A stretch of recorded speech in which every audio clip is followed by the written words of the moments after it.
নির্বাচন নিয়ে প্রধান উপদেষ্টার কথায় আস্থা রাখলেন জামাত। বিস্তারিত থাকছে সাজ্জাদ হোসেনের রিপোর্টে। জাতীয় নির্বাচন নিয়ে প্রধান উপদেষ্টার কথায় জামায়াতের ইসলামী আস্থা রাখতে চায় বলে মন্তব্য করেছেন দলটির আমির ডক্টর শফিকুর রহমান।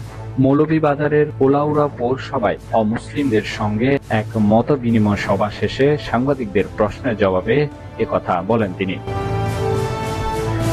ডিসেম্বর থেকে জুনের মধ্যে জামাত নির্বাচন চায়। নির্বাচনের জন্য সবচেয়ে উপযোগী সময় হচ্ছে ডিসেম্বর অথবা এপ্রিল মাস।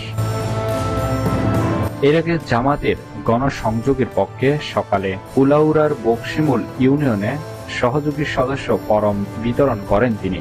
পরে সেখানে পথ সভায় বক্তব্য রাখেন ডক্টর শফিকুর রহমান।